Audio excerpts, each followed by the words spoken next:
we're here with Kristine Zortman, Exec Director of the Port of Redwood City, to talk about her background and what got her into public service, and a little bit about the Port of Redwood City major projects and the challenges ahead.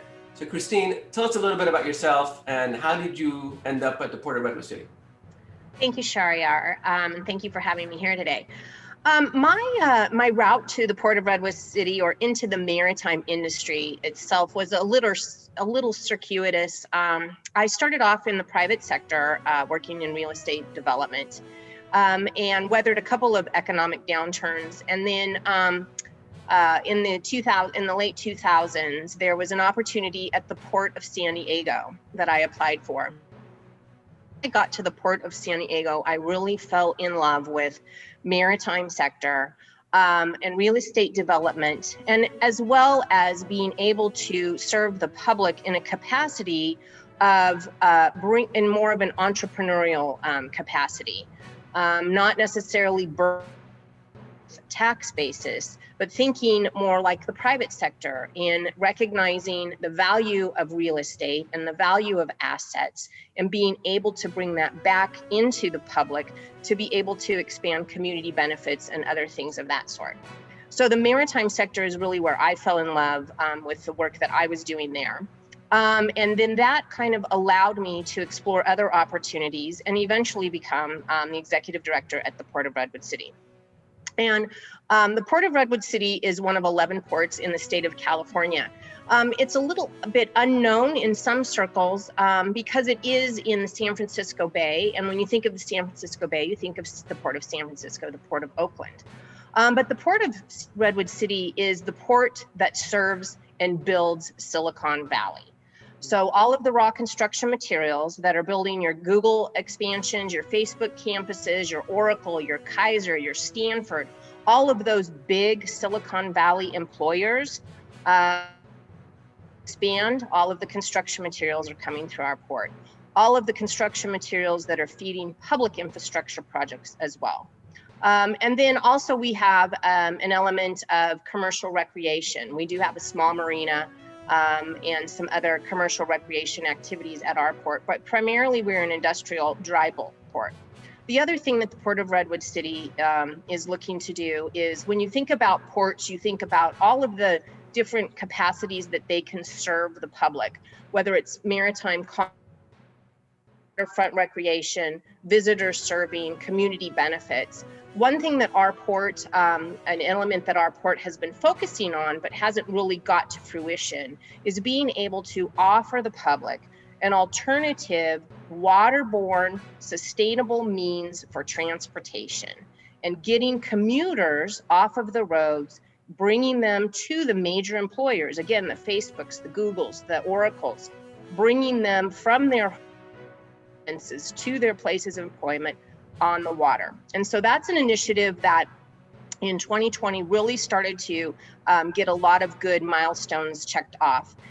This year, we're moving forward with a business plan. It's our goal in collaboration with the City of Redwood City, as well as the Water Emergency Transportation Authority here in the Bay Area, to bring ferry service to the port in the 2023-24 timeframe. We have had private ferry operators, but really what we want to focus on is public ferry service here at our port. The other thing that's critical about our port for our region is that in 2017, FEMA designated our port as a federal staging area. And what that means is that during the next earthquake or other catastrophic event, if the bridges collapse or other things, our port is then activated to be able to facilitate all of the first responders and resources coming via the water into the region deployed out to take care of all of the things that need the aftermath of any kind of catastrophic event. So these are major initiatives that we have been. So those are some of the major initiatives that we've been working on. And the other thing that our port just recently did in January of 2020, the board approved its first. And so if you think about that, our port has been in use 50s. Our port was strategic in the 1850s because it helped build San Francisco during the gold mining. It also helped build San Francisco after the first earthquake. So all of the raw construction materials were occurring then, and now we're just importing them from. But the strategic vision that the board adopted last year really looks at revenue diversification, cargo diversification, and real estate diversification. Because it's not if another economic downturn, and we don't want to be solely independent on construction materials so heavily that we can't weather it. So the vision contemplates a lot of new redevelopment opportunities, in particular around our commercial waterfront.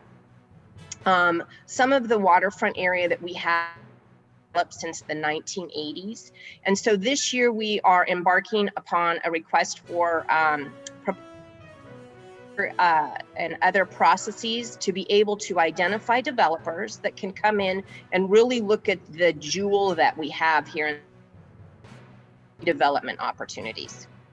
So just because we have San Diego as a comparison, you know, San Diego's major financial budgetary priority was real estate development. As you know, we tried, the ferry service still there, is subsidized, I think, by some state and federal funding. The water taxi is still being operated, but not really to anyone's great use. So by comparison, you know, the water transportation system that you're describing sounds a lot more substantial than anything San Diego was contemplating or is currently in use, right? It's going to be, from a scale standpoint, it's going to be much bigger. It's going to be much bigger, yes. Okay. Yes. So, but putting that aside, how does the city or the Port of Redwood City consider itself a real estate landlord like San Diego did? Are there real estate development projects or not as much? Not as much. Our port is truly a maritime economic engine. Okay. So the real estate opportunities that we look at are smaller in nature than, let's say, the Port of San Francisco or the Port of San Diego. But they are opportunities. So when we think about, you know, we should have a restaurant and we should have other activating things along our waterfront. And that hasn't existed since back in the 1980s. And so that's one of the new initiatives that we are embarking on through this future RFP that we're going to be issuing. I think when you think about the 1980s, the reason the previous restaurant was successful is the 49ers had a link in Redwood City. But if you look at now where Silicon Valley has come, you have a whole new, population has just exploded here.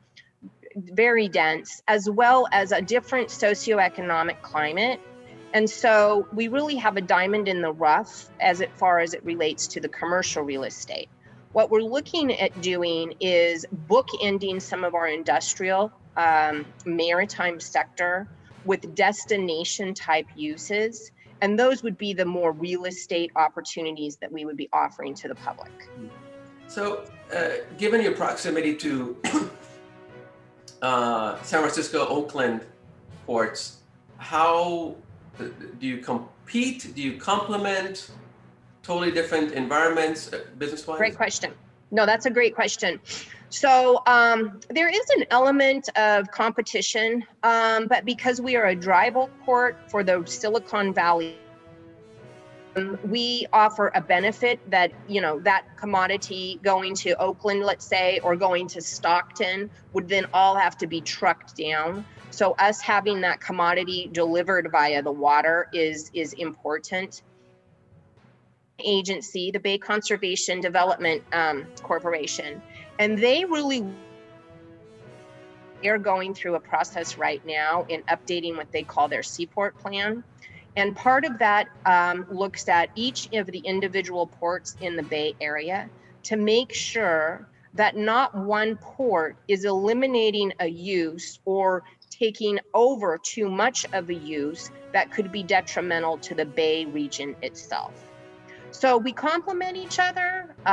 There is some element of competition, and but I think that we are able to all, operate efficiently and effectively within our own parameters. So how is the structure of your board? I should know this, but are you a subsection of another governmental jurisdiction, or are you solely independent?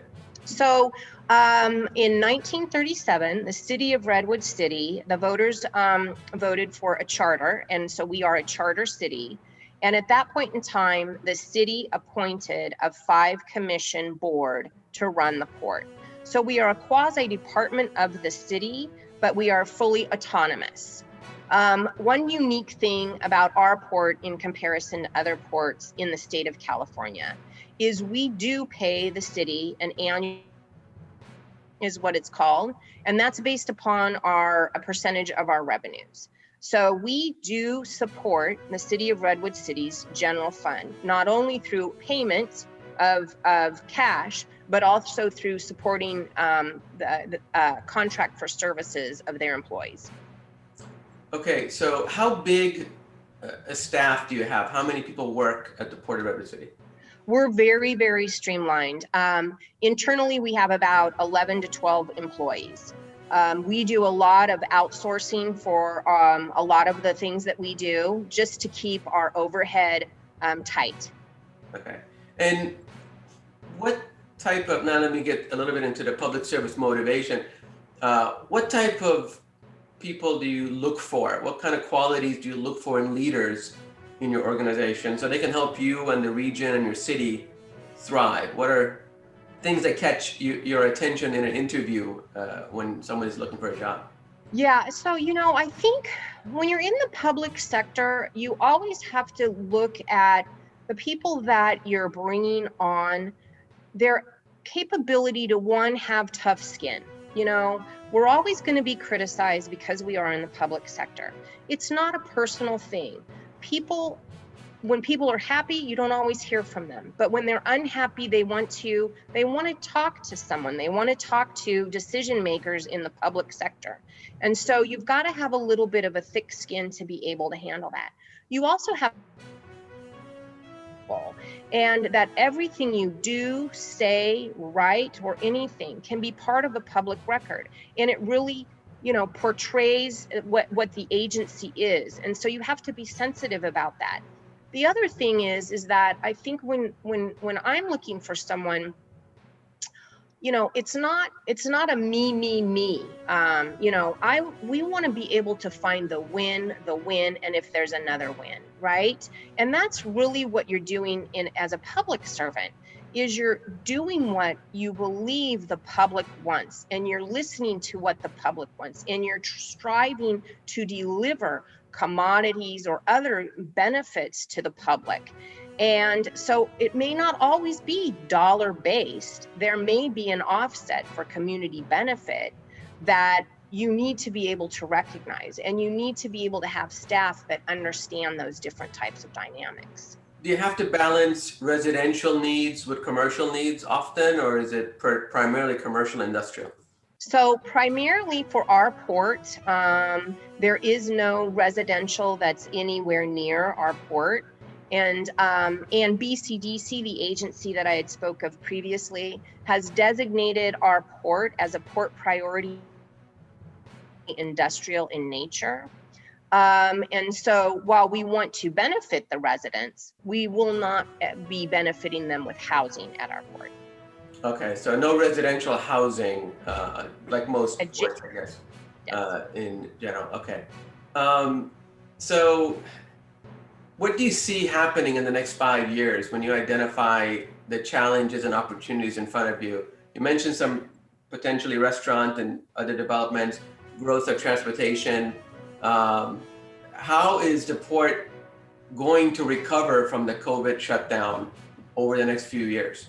And how has that affected you in this past year? So, great question. So, when we look back at 2020, I think we all, when the pandemic hit and the shelter in place came out, we all just kind of scratched our heads and said, what does this mean? Fortunately for our port, we're not necessarily tourism centric and heavy. So we weathered it a little bit better than other ports. One of the reasons that we were able to do that is because Caltrans continued with their infrastructure projects. Other public agencies continued with their infrastructure projects. Even some private sector development continued. And so we were still seeing those commodities come in and the supply chain operating around 75%. Now that we're, a year into it, the supply chain is still around, let's say 85 to 90% pre-pandemic numbers.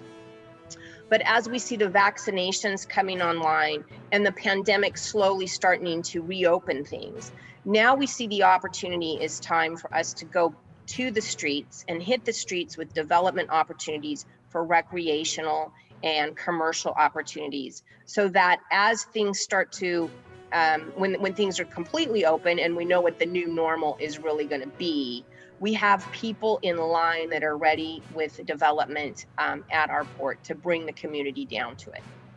Well, it all sounds very exciting. You said a bunch of stuff which I had never really studied up on. I should have, about the Port of Redwood City. One of our 11 ports in the state of California under the great leadership of Kristine Zortman. Any final thoughts to leave our audience with? No, I thank you very much for this opportunity. And, anybody that I think wants to get into public service, I think the biggest reward is that you truly are a representative of the public at large.